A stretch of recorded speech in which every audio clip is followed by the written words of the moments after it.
बेटी ने कह दी अपने पापा से कि पापा तुम कर्जा लेकर मेरी शादी करना, क्योंकि बेटी को मालूम है जिंदगी भर पटा पटा कर मर जाएगा मेरा बाप, मेरा पिता दिन भर देता रहेगा चुकाता रहेगा, कहां से लाएगा मेरा पिता, कहां से लाएगा। कर्जा रखकर ना तो कथा करवाई जाए और ना विवाह किया जाए। जितना अपना चादर है भगवान से कहो मेरे घर में बेटी तूने दी है तो शादी भी तू ही करेगा। आप एक बार बोलो तो सरी देवादिदेव महादेव से, बेटी तूने दी है तो विवाह भी तू करेगा। और यहाँ बेटी की माताएं भी बैठी होंगी, बेटी के पिता भी बैठे होंगे, जिन्होंने अपनी बेटियों की शादियां करी होगी और बेटे की शादी करी होगी। बेटी की शादी में कहां से धन आया होगा और कैसे खर्चा हो गया होगा, यहाँ बैठे हुए लोग भी बता सकते हैं कि दिल से भगवान ने दिया और उनने दिल से करा। पूरे परिवार वाले सोचते रहेगा कितना पैसा कहां से आ गया, बेटी की शादी कैसे कर दी, कैसे विवाह कर दिया। आप उससे कहो, मेरे आनंदेश्वर महादेव से, मेरे विश्वनाथ से, मेरे महाकाल राजा से, मेरे त्रिकालदर्शी, मेरे कैलाशी, मेरे अविनाशी, मेरे कुबेर भंडारी से कहो कि वो दे तुमको और तुम कथा कराओ। हमारे ये जितेंद्र जी शुक्ला जी के साथ के जितने भी मित्र मंडली है, जितने भी जजमान परिवार हैं, वो रोज कहते हैं गुरु जी ऐसी कृपा करो, ऐसी कथा होती रहे। हम तो भगवान से यही प्रार्थना करके जाएंगे कि बाबा आप लोगों को खूब देता रहे और आप ऐसे ही सत्कर्म करते रहे। आज भी यजमान हमको जब ले कर आए तब बोल रहे थे, कल वाले भी बोल रहे थे, परसों वाले, हमने उनसे एक ही बात कहा, बाबा से विनती करो, बाबा करेगा। उससे बस निवेदन करना हमारा काम है, हम कह सकते हैं बस, इससे ज्यादा कुछ। तेरे मंदिर में आना मेरा काम है और मेरी बिगड़ी बनाना तेरा काम। कोई सम्मुख नहीं आता। अंत समय तक, जन्म से लेकर मृत्यु तक कोई तुम्हारा साथ देने वाला नहीं होगा। माता के गर्भ से जब पैदा होगे तब भी अकेले होगे और मरोगे तब भी अकेले रहोगे। कोई साथ नहीं देगा। जो माँ के गर्भ में तुम्हारा पेट भरेगा, जो माता के स्तन में दूध देगा, वही मरते समय तुम्हें कफन देगा, वही लकड़ी देगा, वही अग्नि देगा, कोई दूसरा नहीं। जब तन में उठेगी ज्वाला, कोई पास न आने वाला। जब तन में उठेगी ज्वाला, अंत समय में चिता पर रख दिया जाएगा, जला दिया जाएगा। परिवार वाले आग लगाकर पीछे हट जाएंगे, कोई तुम्हारे साथ में रात भर नहीं रहेगा।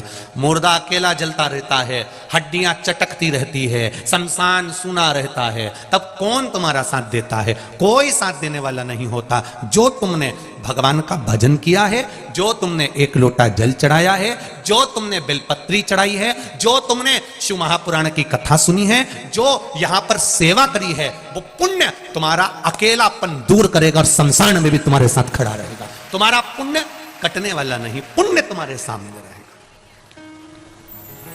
जब तन में उठेगी ज्वाला, कोई पास ना आने वाला। हम सब की सुन के पुकार रे, तू नंदी लेकर आजा। मेरे दीन बंधु भगवान, जब आए मरण का मौका, कहीं हो ना जाए धोखा। मेरी सैया छूटे भोलेनाथ, तो तू नैया लेकर आजा। अंत समय बड़ा विचित्र, कोई नहीं आएगा, कोई नहीं। हमारे बीच में संत महाराज पधारे, एक बार जोरदार ताली बजाकर स्वागत करें आदरणीय संत बाबा जी। संत महाराज जी के लिए जोरदार ताली बजाकर स्वागत करते। अंत समय कोई नहीं आएगा। उस अंत समय में केवल एक, कोई नहीं रहने वाला शमशान में। आग लगाएंगे, सब वापिस आ जाएंगे। घर आते से पड़ोसी के यहां से पूड़ी और सब्जी आ जाएगी, खा जाएंगे। मुर्दा भी पड़ा होगा तो भी अंदर जाके चाय तो निपटा जाएंगे। चाय पीने में कोई मना नहीं करेगा। रात भर मुर्दा पड़ा है तो रात भर कोई नहीं रोता साहब। कौन रोता है रात भर? कोई नहीं। शुरू के 2-3 घंटा जरा दमदारी से रो लेते हैं, क्योंकि दम दिखाना पड़ती है। फिर धीरे धीरे धीरे धीरे आंसू पुछ जाते हैं, दीवार से माथा टिक जाता है, पल्लू बड़ा सा। धीरे धीरे धीरे धीरे फिर सब सवेरे का इंतजार होता है, फिर सब चाय वाय पी के फिर वापिस रोने बैठ जाते हैं। फिर जब ले जाने का समय होता है तो जो चाय पी है उसकी एनर्जी से रोना पड़ता है, दमदारी से। फिर अल्लाह अल्लाह के चिल्ला चिल्ला के।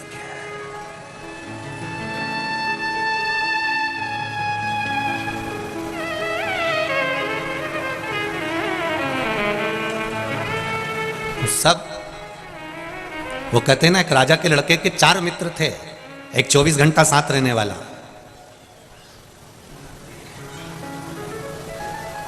एक 8 घंटा साथ रहने वाला। 3 मित्र थे, एक 24 घंटा वाला, एक 8 घंटे वाला, एक कभी कभी मिलने वाला। राजा का लड़का उनके साथ रहता था, 24 घंटे साथ रहता था। राजा ने सूचना कर दी अपने नगर में, मेरे लड़के को अगर कोई रखेगा तो उसको मृत्यु दंड मिलेगा।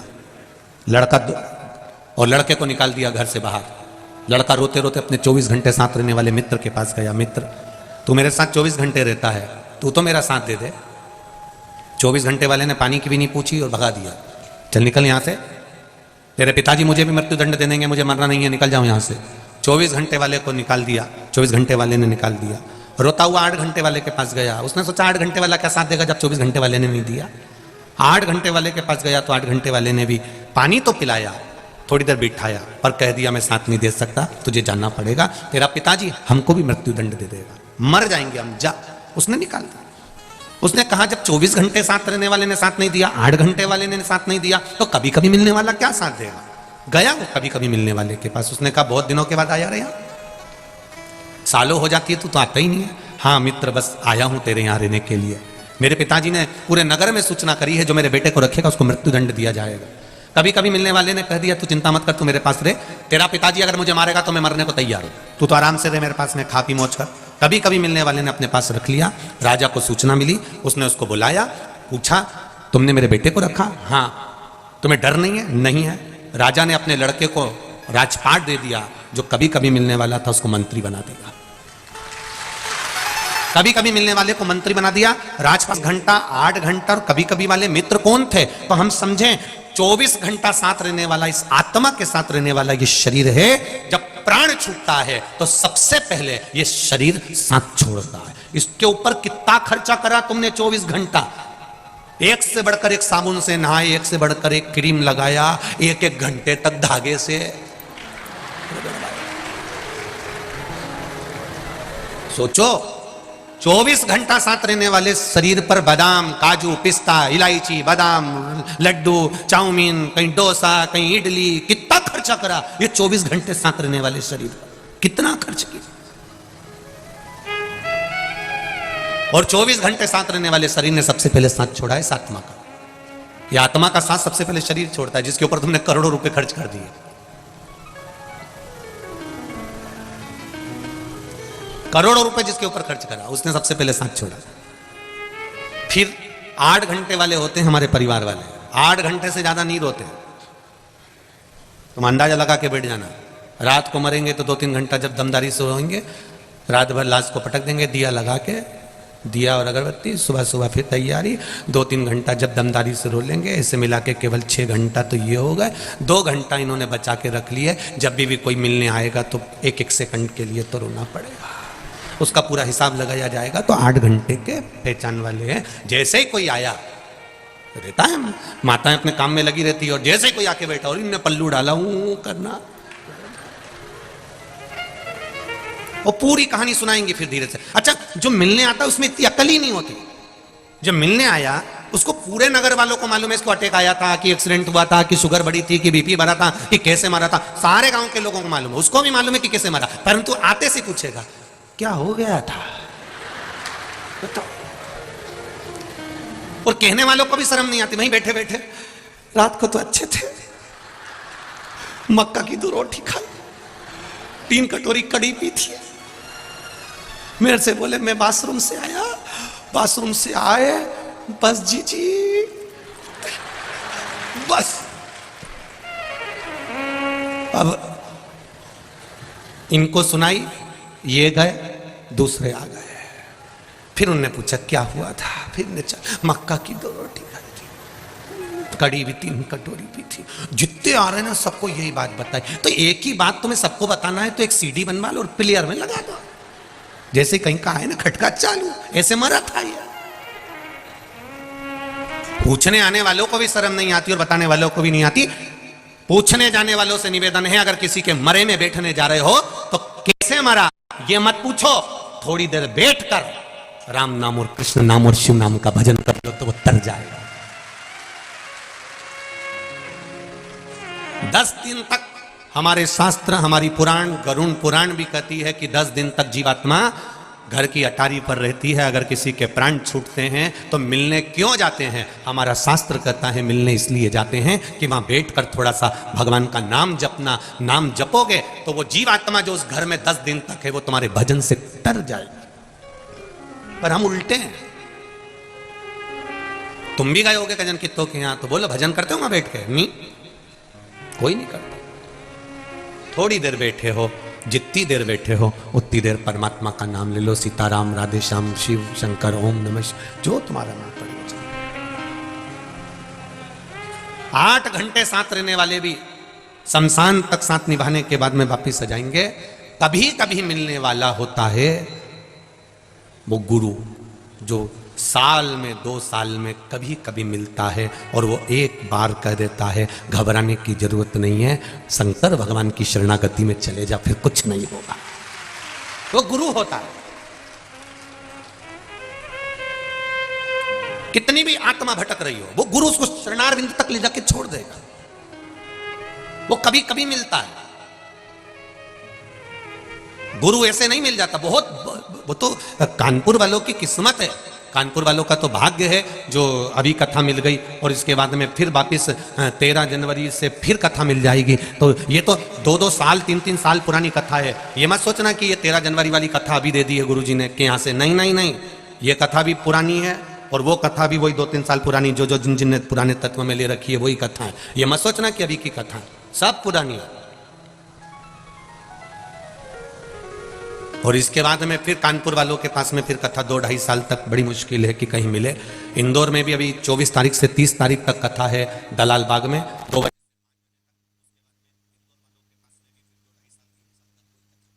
की कृपा से पहुंचेगा क्योंकि तारीख खालियां नहीं रहती हैं। तो इंदौर वालों से भी कहूंगा, मौका मिल रहा है, इसके बाद में 1-2 साल मिले, योग लगे ना लगे, मौका है, सुन लो।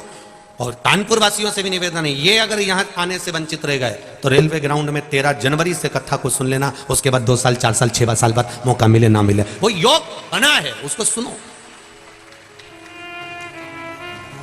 रोज रोज हर बार इतने विशालतम कथाएं होना बड़ा कठिन होता है। आयोजक समिति भी करवाती है तो उसको मालूम पड़ता है इतने लोगों को भोजन व्यवस्था करना, संभालना, रात भर व्यवस्थाओं में लगे रहना कोई सहज बात नहीं है, सरल नहीं है। अपने नगर क्षेत्र में और फिर आगे 3 दिसंबर से 24 तारीख से 30 तारीख तक ये इंदौर में कथा रहेगी। 3 दिसंबर से बड़ौदा के लेप्रेसी ग्राउंड में, बड़ौदा गुजरात में शिव महापुराण की कथा रहेगी। वो भी एक आनंद का विषय रहेगी क्योंकि बड़ौदा नगर में भगवान शंकर स्वयं आनंद के साथ में पूरे बड़ौदा के आसपास में शिव जी चारों तरफ विराज रहा है। और गुजरात वासियों का तो भाग्य है जो कथा मिली है।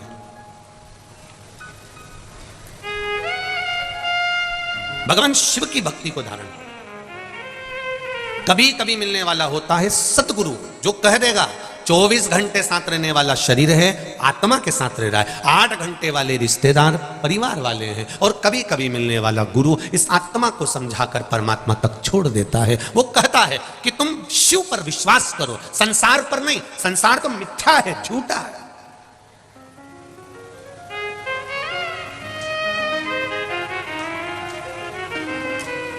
कथा सुनने अच्छे लोग भी आते हैं और चोटे भी आते हैं। तुम्हारा ध्यान भोलेनाथ पर रहता है और चोटे का ध्यान तुम्हारी चेन और अंगूठी और मोबाइल और पर्स पर रहता है। अब एक बात हम पहले भी कथा में कही, आज फिर कहेंगे। तुम्हारी वस्तु चोरी चली गई 2 साल में, 3 साल में, वो जो चेन गई या अंगूठी गई या पर्स गया या मोबाइल गया, वो 2-1 साल में बाबा ने फिर तुमको दिला दिया, पर चोट्टा तो हर कथा में पहुंचता है तो भी चोट्टा की चोट्टा ही रहता है। वो आज तक चोट्टे से प्रमोशन ही नहीं हुआ उसका। जब 25-50 हजार रुपए की 2-4 हजार 10 हजार 20 हजार के मोबाइल चुरा लिए, 50 हजार की चेन अंगूठी चुरा ली, तो करोड़पति हो जाना था अभी तक तो उसको, लखपति बन जाना था अभी तक तो उसको, अरबपति बन जाना था उसको तो अभी तक। पर अभी तक भी वो चोट्टा की चोट्टा ही है, उसका प्रमोशन ही नहीं हुआ बापड़े को। और जितने चोट्टे बैठे हैं छुप छुप कर, उनसे निवेदन है थोड़ा सा समझ जाओ। चोरी करने के लिए भी बहुत सारी जगह है, पर यहां गरीब जब आते हैं कथा सुनने के लिए, साधारण सा व्यक्ति आता है, उसका कोई सामान खोता है ना, दिल से बद्दुआ देता है। तुम्हारे पूर्वज भी रोते होंगे तुमको देख कर कि मेरी औलाद क्या गलत काम कर रही है। थोड़ा समझिए, थोड़ा।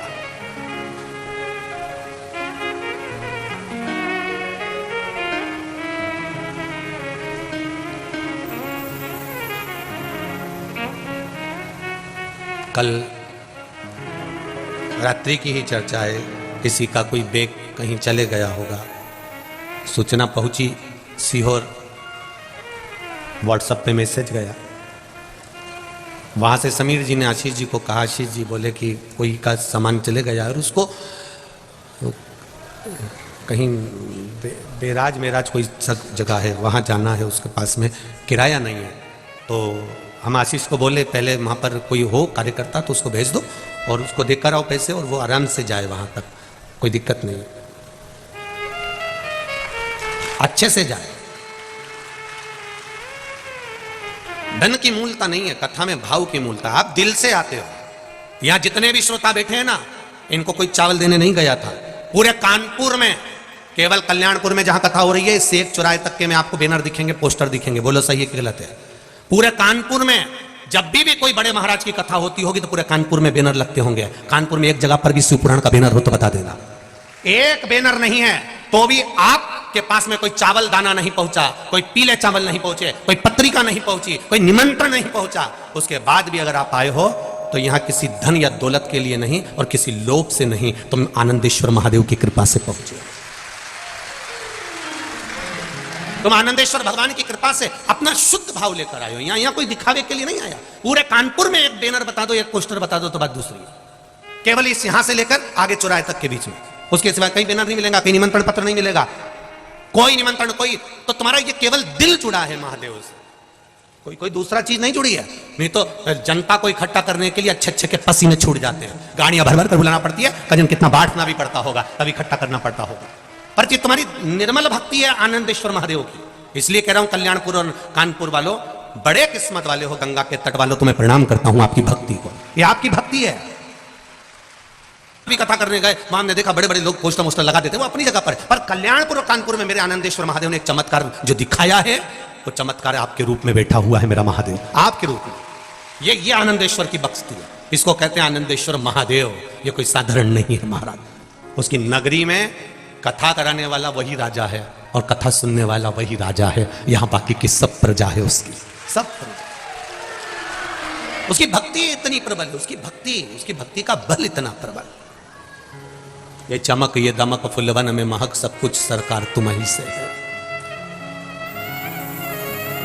कभी कभी मिलने वाला सतगुरु होता है, कभी कभी मिलने वाला, और कभी कभी मिलने वाला जो सतगुरु होगा वो आत्मा को परमात्मा से जोड़ने का काम करेगा। वो आप लोगों से ये नहीं कहेगा, क्योंकि उसको मालूम है संसार मिथ्या है। थोड़ी देर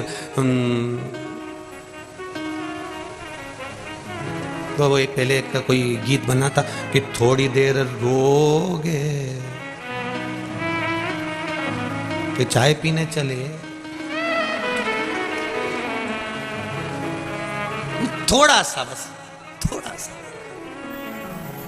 फिर कहूंगा मेरी माताओं से, मेरी जीजियों से और मेरे जीजाओं से, फिर कहूंगा आप दिल से उसको रिझा लो, मेहनत पूरी करो।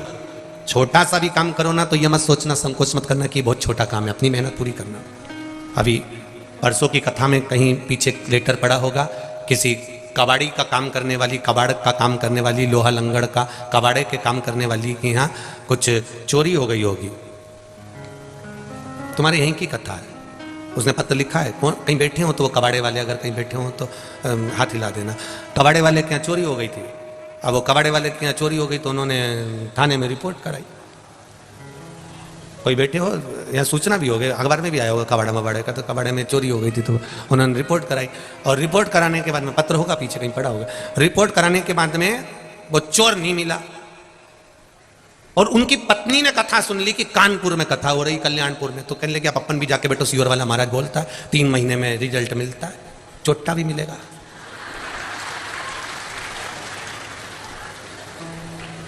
पत्र पीछे होंगे, मैं कहूंगा जब आपको समय मिले तो उसमें छाटना, कल बता देंगे। और कहीं बैठी हो तो जी हाथ जोड़ के निवेदन खड़ी हो जाना। और उसने कथा आकर सुनी, और कथा सुन के जब घर गई तो उसके पति ने कहा चोर पकड़ा गया, चोर पकड़ा गया। कहां है? तो कि थाने में बंद है। थानेदार का फोन आया था कि चोर पकड़ा गया। ये शिव तत्व है, ये शंकर है। कई दरोगा का फोन आया था, वहां चोर पकड़ा गया। कोई कबाड़ा वाला होगा यहीं कहीं का, तो उसके यहां हो गया। अब देखिए शिव भक्ति कितनी प्रबल होगी, शंकर का विश्वास कितना प्रबल होगा, इनको शिव वाणी में कितना विश्वास होगा। इसलिए आपको कल कथा में कहा था, हवा में केवल कचरा रुख बदलता है, हवा में पत्थर रुख नहीं बदलता। उसी तरह जो शंकर का उपासक होता है, शंकर का भक्त होता है, शिव को मानने वाला होता है, वो जरा से हवा के चक्कर में रुख नहीं बदलता, वो अपनी भक्ति में दृढ़ रहता है, दृढ़ रहता है।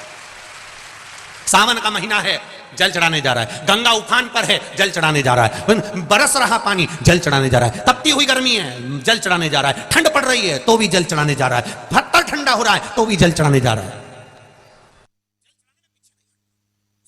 उसका विश्वास दृढ़ है,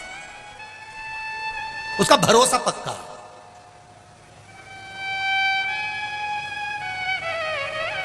और जिस समय पर विश्वास दृढ़ हो जाता है, भरोसा पक्का हो जाता है, परमात्मा मिल जाता है। लोग कहते ईश्वर के, हम तो इतना पूजन करते, इतना पाठ करते, इतनी आराधना करते, इतनी अर्चना,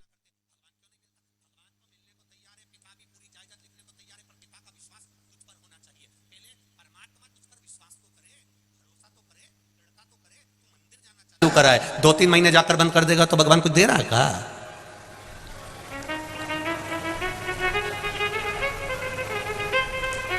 एक नौकरानी 2 महीना काम कर कर चली जाती है तो सेठानी उसको बहुत कुछ देती है क्या? अरे बोलो तो जम के नहीं। और एक नौकरानी या कोई सेविका या कोई सेवक एक कंपनी में एक जगह पर 8 साल 10 साल तक काम करता रहता है तो फिर सेठानी भी कह देती है तो चिंता मत कर, तेरी लड़की की शादी होगी तो मैं सब कर दूंगी, क्योंकि सेठानी ने कह दिया तूने मेरे यहां इतने सालों तक नौकरी करी है, मेरे यहां इतने सालों तक तूने सेवा दी है, मैं तेरा लड़की की शादी कर दूंगी, तेरे बच्चे की पढ़ाई का खर्चा उठा लूंगी, तो क्या टेंशन लेती है? तू मेरे पास अगर नौकरी कर रहा है, शंकर भगवान भी तो कहते हैं तूने अगर मेरी नौकरी पकड़ कर रखी है, मेरे यहां आ रहा है, एक लोटा जल चढ़ा रहा है, प्रणाम कर रहा है, बेलपत्र चढ़ा रहा है, आचमन कर रहा है, तो चिंता मुझे। उन्नाव में रहती हूं, कहीं बैठी हूं तो हाथ हिलाइएगा, कहीं बैठी हूं तो दोनों हाथ हिलाइएगा। पुष्पा अवस्थी कहीं दिख रही हैं? दिख रही क्या उधर? पुष्पा जी हमें नहीं दिख रहे हो, आप हाथ हिला दीजिए एक बार, जिससे कैमरे वालों को आप दिख जाए, भले हमें ना दिख रहे हो। दिख गए कैमरे वाले को? राइट वाले पंडाल में है, सीधे हाथ पे जो पंडाल है वहां पर, दोनों हाथ हिला दो एक बार। पुष्पा जी आप, हाँ आप ही हैं, दिख गए, ठीक है ठीक है। श्री शिवाय नमस्तुभ्यम। गुरु जी मैं शिव की महिमा का क्या बखान करूं, शब्दों में वर्णन नहीं। मेरा बेटा पीयूष अवस्थी बैंक की परीक्षा की तैयारी कर रहा था। सन 2020 से ग्रेजुएशन हुआ, 2020 में पूरा करने के बाद जब मेरे बेटे ने 2021 में बैंक की परीक्षा देना शुरू किया, क्लर्क की परीक्षा में सिलेक्शन नहीं हुआ, तब हम लोग बहुत परेशान हो गए, कुछ समझ में नहीं आया। तब मैंने आपका बताया हुआ उपाय महाशिवपुराण से पशुपतिनाथ का व्रत करना शुरू किया। अगली परीक्षा का फॉर्म आया, बैंक में असिस्टेंट मैनेजर का पोस्ट की परीक्षा हुई। पहले हमने क्लर्क की परीक्षा दी, उसमें नहीं हुआ, हम हताश हो गए। तब असिस्टेंट मैनेजर की परीक्षा का पहला चरण पास आने के लिए बाबा से विनती करी। लड़का बहुत मेहनत कर रहा था, मैंने उसको शिवजी के मंदिर भेजना चालू करा, पढ़ाई के साथ में शंकर पर विश्वास करा और बाबा की कृपा से पहला चरण पास आने लगा। और पास आते आते पढ़ाई में हम आपके बताए गए उपाय करते रहे, मैं हर सोमवार पशुपति व्रत करने जाती थी। पहले चरण की परीक्षा वाली सुबह बेटे से बेलपत्र पर शहद लगवाकर भेजा। शिव मंदिर जाके बेलपत्र चढ़वाई और बाबा की कृपा से मंत्र कुंदकेश्वर महादेव का नाम लिया। शहद वाला बेलपत्र का प्रयोग करा। महादेव की कृपा से पहला चरण मेरा बेटा पास हुआ। मेरी पूजा भी साथ साथ चलती रही। जिस दिन परीक्षा का दूसरा चरण था गुरुदेव, 22 जनवरी 2022 को कड़ाके की ठंड पड़ रही थी और बहुत तेज ठंड थी गुरुदेव। पता नहीं बाबा परीक्षा ले रहे थे। रेनकोट पहनकर बेटा पन्नी बांधकर तब बेटा और पति मोटरसाइकिल से मंदिर की ओर निकले। बेटे ने मेहनत बहुत करी थी गुरुदेव और शिवजी को जाकर बेलपत्र फिर लगाया। बाबा को बेलपत्र चढ़ाकर शहद लगाकर बाबा को आए। महादेव की कृपा से गुरुदेव दूसरा जो इंटरव्यू हुआ उस समय पर मेरे बेटे को फाइनल रिजल्ट आ गया और मेरा बेटा मैनेजर की पोस्ट पर जाकर बैठ गया। ये शिव की कृपा है। असिस्टेंट मैनेजर का जो रिजल्ट आया गुरुदेव, बाबा की कृपा हुई। मेरा बेटा यूको बैंक में असिस्टेंट मैनेजर की पोस्ट पर बैठा है। मैं बाबा को धोख लगाने आई। बैठिए पुष्पा जी, बहुत बहुत बधाई आपको। श्री शिवाय नमस्तुभ्यम। तीसरा पत्र भी देखिए जिसमें एक बहुत बड़ी कंपनी में एक साधारण सी मां के बेटे की नौकरी लग जाती है। कितनी खुश होकर कहती है, हंसु त्रिपाठी दिल्ली करवाल नगर से आई हैं। कहीं बैठी हो अंशु त्रिपाठी? कहीं बैठी हो तो हाथ हिलाइएगा। आप ही हैं? श्री शिवाय नमस्तुभ्यम। दोनों हाथ हिला दीजिए। अंशु त्रिपाठी, पशुपतिनाथ के व्रत का क्या मैं वर्णन करूं। 5 से 6 महीने से कई इंटरव्यू दे रहा था परंतु कोई आराम नहीं था। मेरा बेटा उस इंटरव्यू में निकल नहीं रहा था। तब पशुपति व्रत करना प्रारंभ करा और शिवजी पर जल चढ़ाना प्रारंभ करा। बाबा की कृपा देखिए, 5 व्रत पूरे भी नहीं हुए थे और 2 व्रत बचे हुए थे। तब मेरे बेटे ने कंपनी में कॉल किया और कंपनी से कॉल आ गया और बाबा की कृपा से मेरे बेटे को एप्पल की कंपनी में सबसे बड़ी पोस्ट पर उसकी नौकरी लग गई। मैं बाबा को धोख लगाने आया हूं। बहुत बहुत बधाई। हिमांशु त्रिपाठी जी, आपको बहुत बहुत बधाई। श्री शिवाय नमस्तुभ्यम। बैठिए। हर हर महादेव। शिव पर करा गया भरोसा, भगवान शंकर पर की गया विश्वास और यहां पर भी कहकर जा रहा हूं, बाबा देवादिदेव महादेव आनंदेश्वर की इस धरा से कहकर जा रहा हूं। शिव महापुराण पर विश्वास करना, शंकर की वाणी पर विश्वास करना, मेरे ओघड़दानी पर विश्वास करना, भरोसा रखना। संसार धोखा दे देगा पर मेरा महादेव कभी धोखा नहीं देगा, ये निश्चित है। 2 कारणों से मनुष्य का शरीर मिलता है, 2 कारणों से मानव का देह मिला है। एक पूर्व के कर्म का भोग भोगने के लिए और दूसरा भगवान का भजन करने के लिए। ये 2 कारण हमारे को मिले हैं। ये 2 कारणों से मनुष्य का शरीर मिला है। ये 2 कारणों से मानव की देह मिली है, मानव का शरीर। 2 कारण है हमारे जन्म के। एक भगवान का भजन करो, दूसरा कर्म का भोग भोगो। कोई तुमसे कह दे कि तुम्हें दुख नहीं आएगा, आएगा। पर शिव महापुराण की कथा सुनी है तो थोड़ा सेफ रहोगे। आएगा जरूर, सामने आएगा।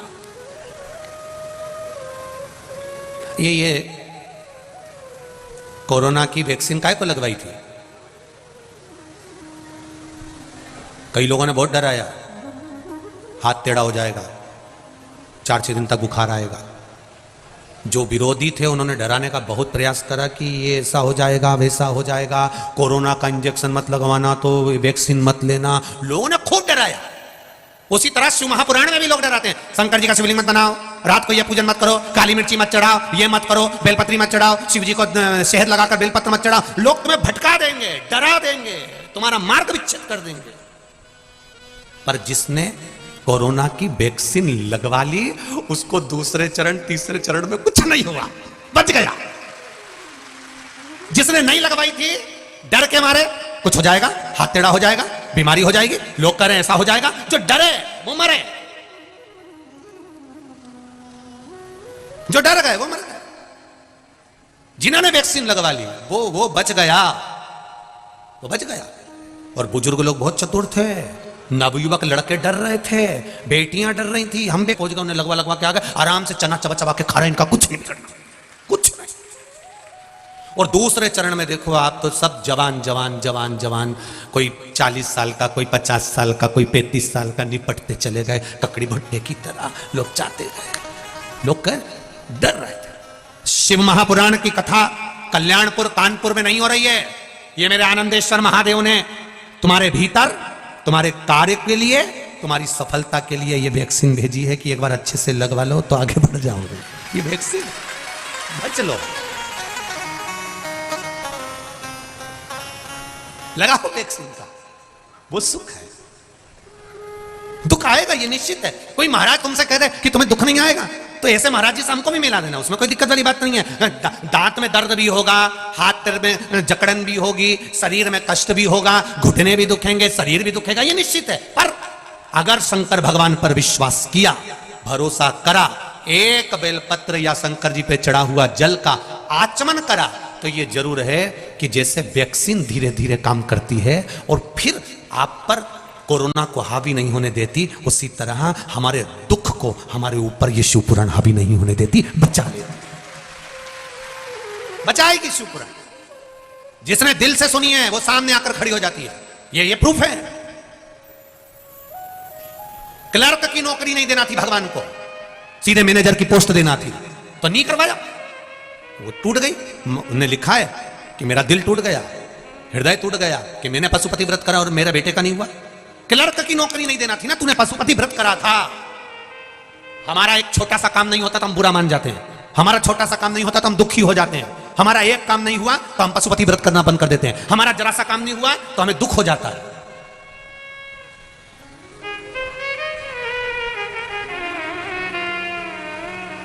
एक छोटा सा काम नहीं हुआ तो हमें दुख हो गया। जरा सोचो परमात्मा ने क्यों नहीं करा, तुम्हारे व्रत करने के बाद भी भगवान ने क्यों नहीं सुना? उसका कारण होगा, थोड़ा रुक, सब्र कर, थोड़ी सी सबरी रख, थोड़ा सब्र रखेगी तो देख, तेरे ने तो केवल पोहा बनाया था खाने के लिए, ते पोहे के साथ हलवा और जलेबी भी रखेगा, वो भी तू रुक तो जा, वो खुद रखेगा। तू थोड़ा सा विश्वास तो रख, रुक थोड़ा, संभल थोड़ा, घबराना नहीं कि मैंने व्रत करा, मैंने उपास करा, मैंने शिव जी की आराधना करी, मैं रोज एक लोटा पानी चढ़ाने जाती हूँ, मैं शंकर जी के मंदिर जाती हूँ, मैं आनंदेश्वर महादेव के मंदिर जाती हूँ, मैं शिव जी की आराधना करने जाती हूँ, भगवान मेरी नहीं सुन रहा? थोड़ा रोक, शांति रख, संभल। शिव जी के भजन को और विश्वास की जरूरत है, और दड़ी होते जा, और भरोसा पक्का करते जा, सुनेगा, सुनेगा, सुनता जरूर। और जब वो सुनेगा तो सुख का अनुभव अपने आप होगा, अपने आप।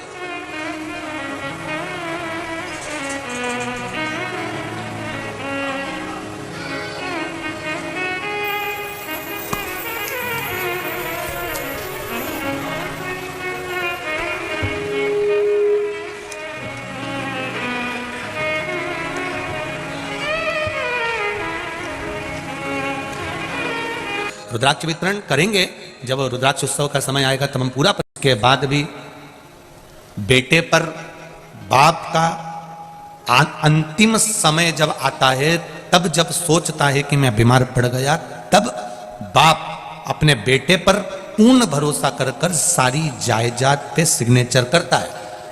क्या इससे पहले कर देता है क्या कि तुम 2, 4, 8 साल पिता के साथ में रहे, 10 साल साथ में रहे और वो तुमको अपना मकान दे देगा, अपनी दुकान दे देगा, अपनी जमीन दे देगा, अपनी जायदाद दे देगा? नहीं देगा इतनी जल्दी। जब तक वो ये जान नहीं लेगा कि विश्वास पक्का हुआ कि नहीं हुआ, तब तक वो नहीं देगा अपनी जायदाद, अपना जो धन है, अपना जो वैभव है, वो जब तक नहीं देगा जब तक कि वो देख नहीं लेगा कि ये इसको विश्वास जागा कि नहीं जागा। आप एक बार पशुपति व्रत करें, मान लो अगर काम नहीं हुआ तो दूसरी बार ये विचार कर कर करना कि मेरे महादेव, मेरी पूजन में कौन सी कमी रह गई, आप आए नहीं और सुबह हो गई, क्या कमी थी मेरी पूजन में बाबा, कुछ तो रह गया होगा।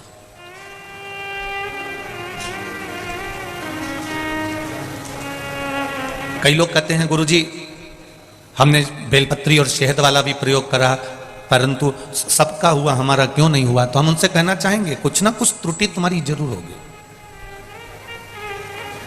तुम परीक्षा देने जा रहे हो, मना नहीं है, खूब पढ़ाई करी है तुमने, खूब अच्छे से पढ़ा है, जिस दिन तुम्हारा एग्जाम है उस दिन तुमने क्या देवाधिदेव महादेव को बेलपत्र चढ़ाई है?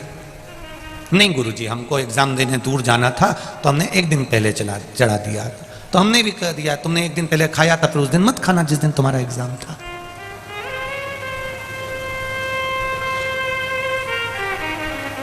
जिस दिन तुम्हारा एग्जाम है आप पढ़ाई करो, दिल से करो, उसके साथ में एक पत्र आया,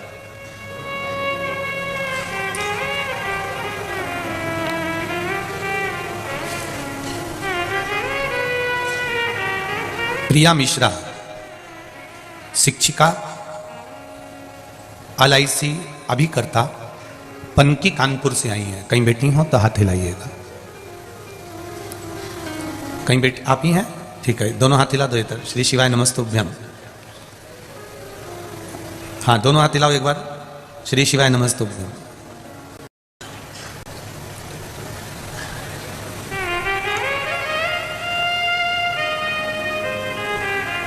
मैं क्या वर्णन करूं गुरुदेव।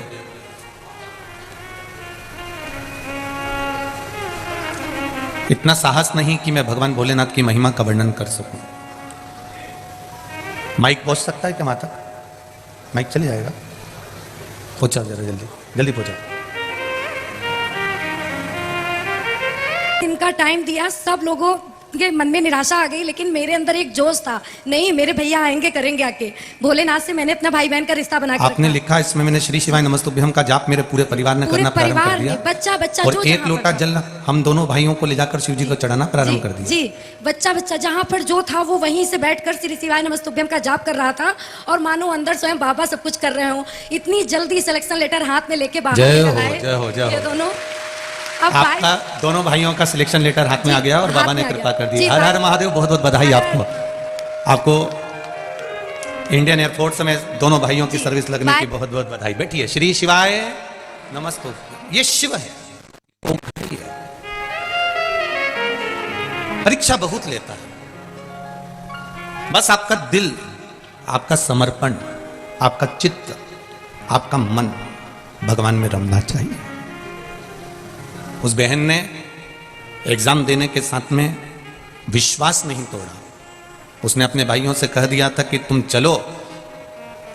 उस पत्र में लिखा है कि मैंने बेलपत्री पर शहद लगाकर शिव जी को चढ़वाया है, तो रिजल्ट तो वो देगा ही। पास भी हो गए, पर ज्वाइनिंग लेटर नहीं है, क्योंकि 5 किलो वजन भी कम है, दांत में कुछ प्रॉब्लम भी है। फिर जल चढ़ाना प्रारंभ करा, फिर शिव मंदिर जाना प्रारंभ करा, फिर श्री शिवाय नमस्तुभ्यम कहना प्रारंभ करा। हम फिर कहेंगे कानपुर वासियों से और संपूर्ण आस्था चैनल पर जितने भी लोग कथा सुन रहे हैं, फेसबुक यूट्यूब पर जितने कथा सुन रहे हैं, एक लोटे जल का महत्व क्या है ये आप जब समझोगे, जब दिल से और विश्वास रखकर चढ़ाओगे, तो आपको समझ में आ जाएगा।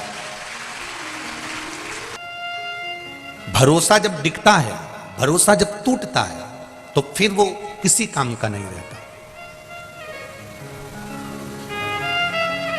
प्रहलाद से पूछा गया था कि इस खंबे में तेरा भगवान है? वो प्रहलाद ने कह दिया था खंबे में भगवान है। ध्रुव जी वन में बैठे हैं और नारद जी पूछ रहे हैं यहां बैठकर भगवान का भजन कर रहे हो, क्या वन में भगवान है? ध्रुव जी ने कह दिया था वन में भगवान है। मीराबाई से कहा था इस जहर के प्याले में भगवान है? हाँ, इसमें भी अमृत है। इस सांप में भी परमात्मा है, सांप में भी परमात्मा है। इस शेर में भी परमात्मा है, शेर में भी परमात्मा है। नामदेव जी ने कह दिया था कि इस श्वान में, इस कुत्ते में भी परमात्मा का निवास है, तो घी की रोटी मैं दूंगा इस श्वान को। रामकृष्ण परमहंस जी स्वामी विवेकानंद जी से कहते हैं घट घट में परमात्मा समाया हुआ है, उसको प्रकट करने का तरीका आपको आना चाहिए। आपके शरीर में भी अग्नि है, इसलिए पंच तत्व में जब ये शरीर विलीन होता है तो अग्नि भी अपना शरीर भाग ले जाती है। आप थोड़ी देर हाथ घिसेंगे, अग्नि प्रकट हो जाएगी। बोलो होती कि नहीं होती? हाथ गर्म हो जाता है, और तेज घिसो तो छाला पड़ जाएगा, अग्नि प्रकट हो जाएगी। कपड़ों में भी अग्नि है, पत्थर में भी अग्नि है, लकड़ी में भी अग्नि है। ऐसी कोई वस्तु जिसमें अग्नि का भाव नहीं है,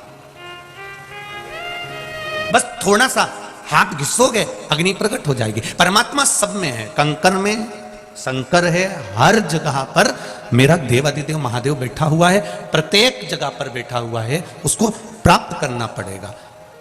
कई लोग हमसे कहते हैं गुरुजी आप तो कहते हो कि शंकर जी के मंदिर जाओ, तुम्हारे घर के पास में जो शिव जी का मंदिर हो वहां जाओ, आप कभी ये क्यों नहीं कहते कि आप सीहोर आओ, कुबेरेश्वर धाम आओ? जब तुम्हारा अच्छा कर्म, जैसे ये हमारे लोग जितने भी यहां पर बैठे हुए हैं ये अच्छे से जानते हैं, जब किसी गांव में कोई घटना घटती है ना, कोई गांव में अगर किसी का एक्सीडेंट हो जाता है, किसी गांव में अगर कोई आग लग जाती है, किसी गांव में अगर कोई छोटी सी घटना घट जाती है, कोई मकान टूट गया, कोई गिर गया, पड़ गया, तो उसको डायरेक्ट कानपुर के हॉस्पिटल में लाके नहीं पटकते हैं। पहले उसको प्राथमिक उपचार के लिए गांव का जो हॉस्पिटल होता है पहले उसमें रखते हैं। बोलो रिजीजियो सही है कि गलत है? डायरेक्ट उसको गांव से शहर नहीं लाएंगे, पहले जो हॉस्पिटल गांव में है पहले प्राथमिक उपचार उसको गांव में दिया जाएगा, और प्राथमिक उपचार देने के बाद में फिर उसको पट्टी वगैरह करने के बाद, इंजेक्शन वगैरह लगाने के बाद गांव में जो डॉक्टर होगा वो देख लेगा, हॉस्पिटल का डॉक्टर देखकर फिर कह देगा इसको हमने कानपुर रेफर कर दिया, हमने इसको ग्वालियर रेफर कर दिया, हमने इसको भोपाल भेज दिया, हमने इसको इंदौर, हमने इसको दिल्ली भेज दिया, हमने इसको मुंबई भेज दिया। पहले प्राथमिक उपचार करेगा। गांव में अगर कोई घटना घटी है तो गांव का ही जो हॉस्पिटल होगा, गांव का ही जो डॉक्टर होगा वो चेक करेगा, वो उपचार देगा, और उपचार देने के बाद में वो फिर उसको बड़े हॉस्पिटल में भेज देगा, बड़े हॉस्पिटल में रेफर कर देगा। बोलो रे कानपुर वालों, सही है कि गलत है? पहले गांव का डॉक्टर उसको देखेगा, प्राथमिक उपचार देगा, फिर उसको बड़े हॉस्पिटल में, फिर बड़े शहर में उसको भेजा जाएगा। उसी के जीवन में दुख आएगा, जब आपके जीवन में तकलीफ आएगी, जब आपके जीवन में कष्ट आएगा, तो आप डायरेक्ट सीहोर दौड़कर नहीं आओगे। पहले आपको आपके नजदीक में जो महादेव का मंदिर है, पहले वहां जाओ, पहले उनका मिल जाए, तुमको थोड़ा प्राप्त हो जाए तुमको।